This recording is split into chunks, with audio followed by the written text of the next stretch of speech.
नमस्कार, दिन भर की बड़ी खबरों में आपका स्वागत है। मैं हूं नुसरत और आज इस बुलेटिन में बात होगी एमपी में राहुल और शाह के बीच तेज होती जुबानी जंग की, बघेल की निशाने पर आई पीएम मोदी की, मुश्किल में फंसे नरेंद्र तोमर की, राजस्थान में असम के राज्यपाल के खिलाफ चुनाव आयोग पहुंची कांग्रेस की और बुलेटिन के आखिर में तेलंगाना विधानसभा चुनाव की और इसके साथ ही और भी कई बड़ी खबरों से आपको करवाएंगे रूबरू।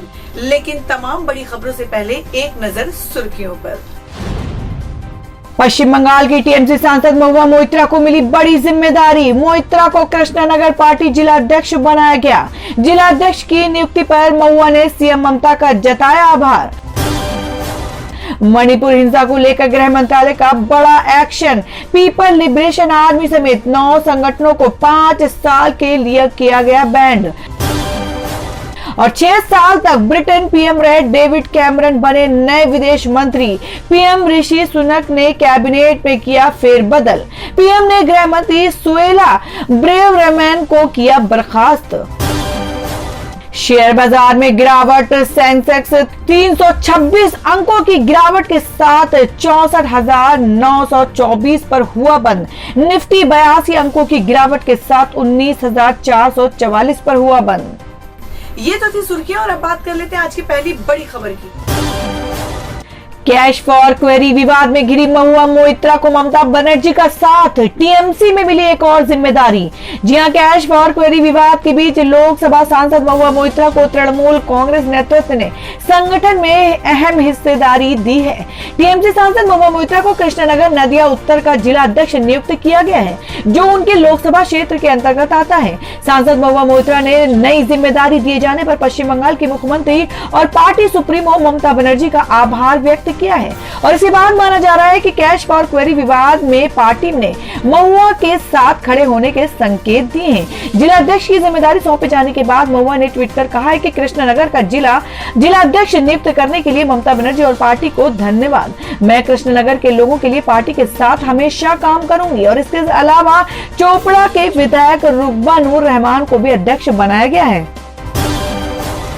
दिल्ली में बढ़ते प्रदूषण के बीच सख्ती। निजी वाहनों का पार्किंग शुल्क होना 2 गुना। जी आपको बता दें कि दिल्ली में नगर पालिका परिषद एनडीएमसी ने बड़े कदम उठाए और राष्ट्रीय राजधानी में अब निजी वाहनों के पार्किंग शुल्क की दरों में 100% यानी 2 गुनी वृद्धि कर दी है। और दिल्ली में बढ़ते प्रदूषण के बीच एनडीएमसी का ये बड़ा निर्णय माना जा रहा है और एनडीएमसी ने अब निजी वाहनों के लिए पार्किंग चार्ज बढ़ा दिया है। नगर परिषद ने ये निर्णय बढ़ते स्तर के चलते लिया है और अब लोगों को पार्किंग के लिए 2 गुना चार्ज देना पड़ेगा। ये बढ़ोतरी 31 जनवरी 2024 तक लागू रहेगी। एनडीएमसी ने ये फैसला CAQM के दिशा निर्देशों के आधार पर लिया है। दावा किया जा रहा है कि पार्किंग चार्ज बढ़ाने से निजी वाहनों के प्रयोग में कमी आएगी और लोग पब्लिक ट्रांसपोर्ट का सहारा लेंगे और ऐसे में स्थिति में दिल्ली में मौजूदा प्रदूषण की स्थिति को काफी हद तक नियंत्रित किया जा सकेगा।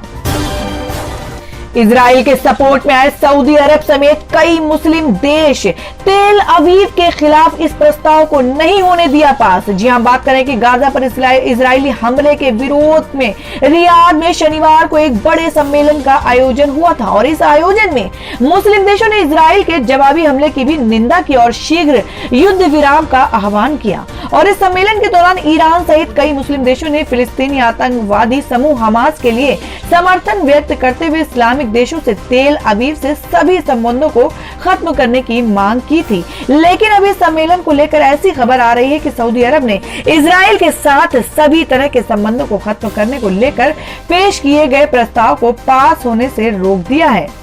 इस सम्मेलन के जरिए कुछ मुस्लिम देशों ने इजराइल को अलग थलग करने की कोशिश की थी, लेकिन जहां बाकी देश इस प्रस्ताव के साथ में थे तो वहीं सऊदी अरब सहित कुछ मुस्लिम देश अप्रत्यक्ष तौर पर इसके खिलाफ हो गए थे।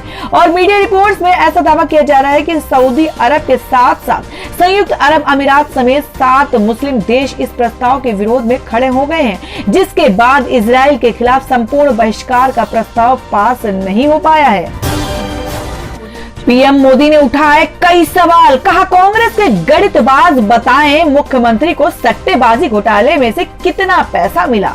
जी हम बात करें, प्रधानमंत्री नरेंद्र मोदी सोमवार 13 नवंबर को छत्तीसगढ़ के मुंगेली में हैं और इस दौरान पीएम मोदी ने छत्तीसगढ़ में विजय संकल्प महारैली को संबोधित किया और इस रैली में पीएम नरेंद्र मोदी ने कांग्रेस पर जमकर निशाना साधा। पीएम मोदी ने कहा कि जिस कांग्रेस को गणित सिखाने का इतना शौक है, उनसे मेरे कुछ सवाल है। कांग्रेस के इन गणितबाजों को बताना होगा कि मुख्यमंत्री को महादेव सट्टेबाजी घोटाले में से कितना पैसा मिला। और दोस्तों, पीएम मोदी ने कहा कि जब छत्तीसगढ़ में कांग्रेस की सरकार बनी थी तब मुख्यमंत्री के पद के लिए ढाई साल का एग्रीमेंट हुआ था, लेकिन पहले 2.5 साल में ही मुख्यमंत्री भूपेश बघेल जी ने इतना लूटा, इतना भ्रष्टाचार किया कि लूट के पैसों का अंबार जमा कर लिया और जब 2.5 साल पूरा होने को आया तो तिजोरी दिल्ली वालों के लिए खोल दी और दिल्ली के हर नेता को खरीद लिया और एग्रीमेंट धरा का धरा रह गया। आम आदमी पार्टी को दिवाली पर जोर का झटका, बड़े नेता ने छोड़ा साथ और बीजेपी में हो गए शामिल। जी हम बात करें, गुजरात में आम आदमी पार्टी आपको लोकसभा चुनाव से पहले बड़ा झटका लगा है। पाटीदार आंदोलन का बड़ा चेहरा रहे निखिल सावनी ने अरविंद केजरीवाल की पार्टी का साथ छोड़ दिया है। निखिल एक बार फिर भाजपा में शामिल हो गए और बीजेपी और कांग्रेस छोड़ने के बाद वे आप का हिस्सा बने थे। रविवार को गुजरात भाजपा के अध्यक्ष CR पाटिल ने उन्हें पार्टी की सदस्यता दिलाई और एक दिन पहले ही उन्होंने आप पार्टी को छोड़ने का ऐलान किया था। और निखिल गुजरात में पाटीदार समाज का प्रमुख चेहरा है और पाटीदार आंदोलन के दौरान वे हार्दिक पटेल की टीम का अहम हिस्सा थे।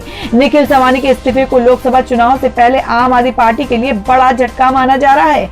विधानसभा चुनाव में 5 सीटें जीतने के बाद आम आदमी पार्टी को लोकसभा चुनाव में दिल्ली और पंजाब के बाद गुजरात से सबसे अधिक उम्मीदें हैं और ऐसे में से पार्टी के अभियान को एक धक्का माना जा रहा है। आगरा के होटल में ठहरी युवती से गैंगरेप, चीख पुकार की आवाज सुनकर लोगों ने बचाया और 5 लोग हुए अरेस्ट। जी हम बात कर रहे हैं आगरा के ताजगंज के रिच स्टे होम में एक युवती से गैंगरेप का मामला सामने आया है और आगरा पुलिस ने इस मामले में एक महिला सहित 5 लोगों को गिरफ्तार किया है और ये घटना शनिवार रात 2 बजे की बताई जाती है और युवती का रोते हुए एक वीडियो वायरल हुआ था। वीडियो में युवती अपने साथ हुई घटना को बता रही थी और बताया जा रहा है कि युवती की आवाज सुनकर आसपास के रहने वाले लोगों ने उसे बचाया था और ये वीडियो भी उसी समय का है। पुलिस भी मौके पर पहुंच गई और इस मामले में कार्रवाई की जा रही है। पूरा मामला थाना ताजगंज स्थित रिच होम स्टे होटल का है और पीड़ित युवती का कहना है कि वह होटल में रुकी हुई थी। होटल के मालिक और कुछ लोगों ने उसका आपत्तिजनक वीडियो बना लिया और इसी आधार पर वे उसे ब्लैकमेल कर रहे थे। इन लोगों ने उसे जबरन शराब पिलाई और फिर गैंगरेप किया। रोने और मदद की आवाज सुनकर कुछ लोग वहां पहुंच गए थे। युवती ने रवि, जितेंद्र, मनीष समेत 4 लोगों पर मुकदमा दर्ज कराया और मौके पर पहुंचे लोगों की ओर से बनाए गए वीडियो में युवती अपने साथ हुई वारदात को बता रही हैं। आचार्य प्रमोद कृष्णम अपनी ही पार्टी पर क्यों बिफर रहे हैं? उन्होंने कहा कांग्रेस ने लफंडर को महासचिव बना रखा है।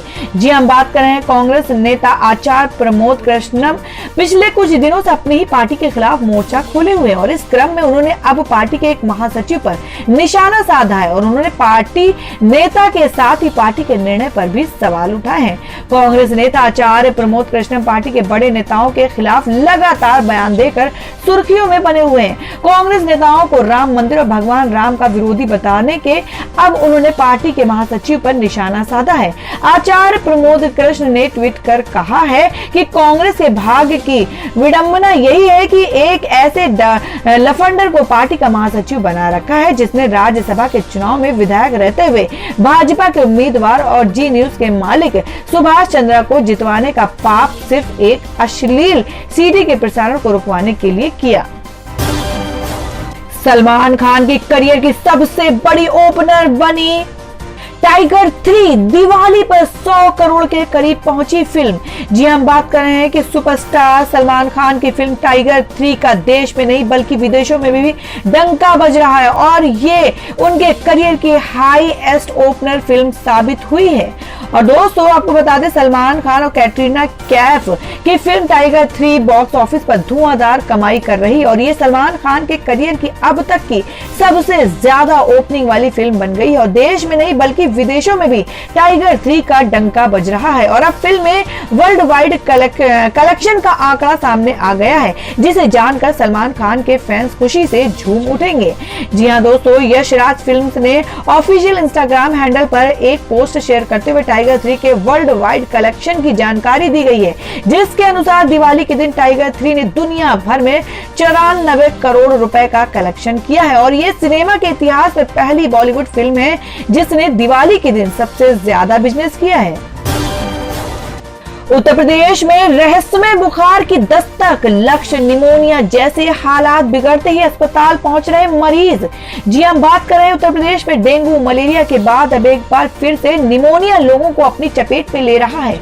आलम यह हो रहा है कि लोगों को अस्पताल में भर्ती होना पड़ रहा है और उनकी हालत बेहद कम समय में ज्यादा खराब हो रही है। ये एक वायरस बीमारी के रूप में पूरे प्रदेश भर में फैल रहा है, जिससे स्वास्थ्य महकमा में भी हड़कंप मचा हुआ है। स्वास्थ्य विभाग ने मलेरिया की रोकथाम के लिए तैयारियां शुरू कर दी और आपको बता दें कि कोरोना की दूसरी लहर में सबसे अधिक लोगों की जान गई थी और जान जाने की वजह निमोनिया था। कोरोना के अधिकतर मामलों में लोग निमोनिया से ग्रसित हो रहे थे और जिस वजह से कई लोगों की जान भी जा रही थी। वहीं अब जहां प्रदेश भर में अभी तक डेंगू और मलेरिया का प्रकोप देखने को मिल रहा था, सारे सरकारी अस्पताल, प्राइवेट अस्पताल मरीजों से भरे हुए थे तो वहीं अब एक बार फिर से निमोनिया एक वायरस बीमारी के रूप में फैल रहा है। प्रदेश के विभिन्न जनपदों से रोजाना सैकड़ों मामले सामने आ रहे हैं, जो कहीं न कहीं स्वास्थ्य विभाग के लिए चिंता का विषय बना हुआ है। महादेव ऐप मामले पर बोले छत्तीसगढ़ के सीएम भूपेश बघेल, कहा मुझे गिरफ्तारी का डर नहीं। जी हम बात कर रहे हैं कि छत्तीसगढ़ में चुनाव के बीच मुख्यमंत्री भूपेश बघेल पर महादेव सट्टेबाजी ऐप के प्रमोटर से पैसे लेने के आरोप लगाए गए हैं और प्रवर्तन निदेशालय ईडी ने यह दावा किया है कि इन आरोपों के बीच कहा जा रहा है कि भूपेश बघेल की गिरफ्तारी भी हो सकती है। हालांकि खुद सीएम ने इन आरोपों का जवाब देते हुए कहा कि उन्हें गिरफ्तारी का जरा भी डर नहीं है। आपको बता दें कि न्यूज एजेंसियों के अनुसार श्रीनिवास जैन के साथ एक्सक्लूसिव इंटरव्यू में भूपेश बघेल ने कहा कि ईडी सेलेक्टिव कार्रवाई कर रही है और जिस असीम दास को पैसे के साथ पकड़ा गया है वो भाजपा कार्यकर्ता है। वहीं जो गाड़ी पकड़ी गई है वो पूर्व मंत्री अमर अग्रवाल के भाई है। बघेल ने कहा, जिस शुभम सोनी ने महादेव ऐप के मालिक होने का दावा किया है उसमें मैं कभी नहीं मिला। बताएं भला कोई मालिक अपने नौकर के लिए 200 करोड़ रुपए खर्च कर सकता है क्या? रवि उत्पल और सौरभ चंद्राकर का उससे क्या कनेक्शन है, ये जांच का विषय है।